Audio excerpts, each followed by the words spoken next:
Welcome to the Deep Dive. Today, we're plunging into a real head-scratcher, one of history's most, audacious and enduring riddles.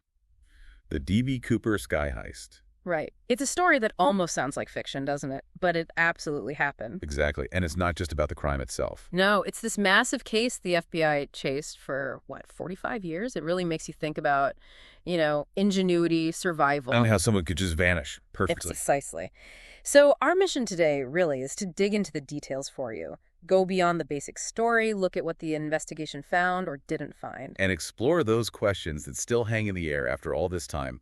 Why is it still so compelling? Okay, let's set the scene. The sources point to November 24th, 1971. Thanksgiving Eve. Seems pretty normal, right? Portland International Airport. Yeah, and this guy walks up, looks totally ordinary, calm, nondescript, they said. Buys a one-way ticket to Seattle. Northwest Orient Flight 305. And the name he gives, Dan Cooper. Soon to be infamous. And that's the fascinating part, isn't it? How unremarkable he seemed. Just, a businessman. Suit, briefcase. Blended right in. No red flags. None at all. Which, considering what happened next, is pretty astonishing. That quiet start. Yeah, that calm before the storm. Quite literally. Because sources say just minutes after takeoff, everything changes. Right. Cooper passes a note to one of the flight attendants, Florence Schaffner. Imagine getting that note. And the message. It was just chillingly direct. I have a bomb. This is a hijack. Simple as that. Wow. And then the demands. Specific. Very specific. He wanted $200,000, all in unmarked $20 bills. And 4 parachutes. 4? Why 4? Well, 2 main chutes, 2 reserves. That detail itself raised eyebrows later. But the airline? They didn't argue. No, faced with a bomb threat midair, you comply. They agree to everything. Pure fear, I imagine. Absolutely. So the plane lands in Seattle, just as he instructed. And this is where you see his control. Passengers off, crew stays, mostly. Exactly. Keeps a few crew members. And then the exchange happens right there on the tarmac. The money arrives, $200,000, and the 4 parachutes. Delivered straight to the plane. Must have been incredibly tense. Oh, unbelievably tense. And, compared to other skyjackings happening around that time, Cooper's control was different, very methodical. He knew what he was doing, dictating the route, the altitude for the next leg, how the exchange worked. Yeah, the authorities just went along with it, which really speaks to how credible his threat seemed. And maybe, just maybe, how well he understood the system he was exploiting. Okay, so money and chutes on board, passenger safe on the ground. Then the plane takes off again. Heading south this time. But not just anywhere. He specified the route, low altitude, about 10,000 feet. At night, over the Pacific Northwest. Yeah. That's rough terrain down there. Extremely rough and dark. Imagine being on that plane, the quiet tension, and then Cooper, he goes to the back, opens the aft air stair. That rear staircase on the 727. Right. Opens it up, mid-flight, in the dark, wind howling, and jumps. Takes the money and disappears into the night. It's just... audacious doesn't even cover it. The jump itself sounds almost suicidal. Well, that's the thing. The conditions were brutal. 10,000 feet, wind chill, 70 below zero, freezing temperatures, landing in dense, rugged forest at night. Survival chances seem slim, to say the least, even for an expert. Highly improbable, yeah. And that detail about the aft air stair, the FBI keyed in on that. It suggested he knew that specific plane, the Boeing 727, not just any aircraft. Which leads us to the core of the mystery. He was gone.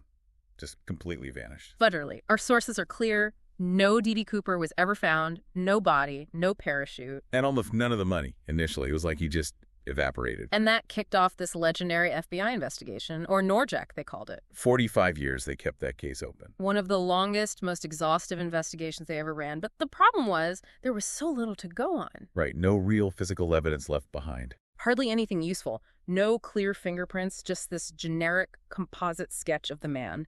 They chased down over 1,000 leads, looked into hundreds of potential suspects. But kept hitting dead ends? It's baffling.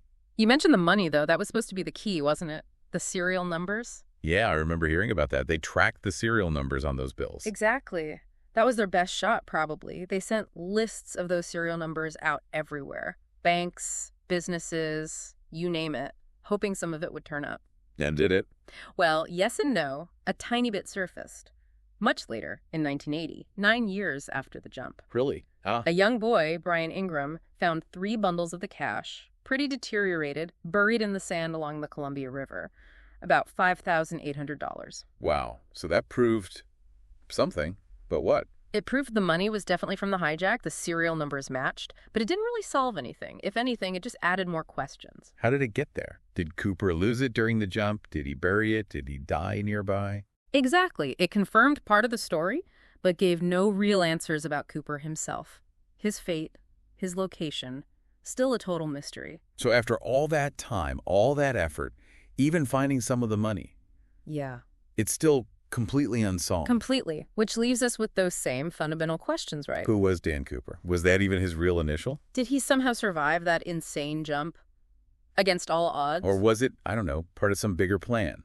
Maybe he never expected to survive. That's where the speculation really takes off. Some theories focus on his apparent knowledge, the parachute quest, the plane type, suggesting maybe military or aviation experience, someone who could potentially survive. But others point to the conditions, the lack of a body. And argue survival was basically impossible.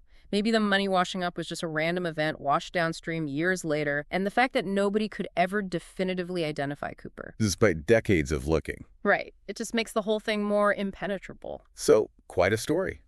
An audacious crime, this incredible, almost unbelievable sequence of events. And then just gone. A man hijacks a plane, gets a fortune, leaps into the darkness, and is never definitively seen again. It really does make you think, doesn't it? Yeah. Especially now, in our world of constant surveillance, digital trails. Where everything seems traceable, what does it mean for someone to just completely vanish like that, to pull off a seemingly perfect disappearance? And why are we still so fascinated by it? What's the enduring allure of mysteries like this decades later? Something to ponder.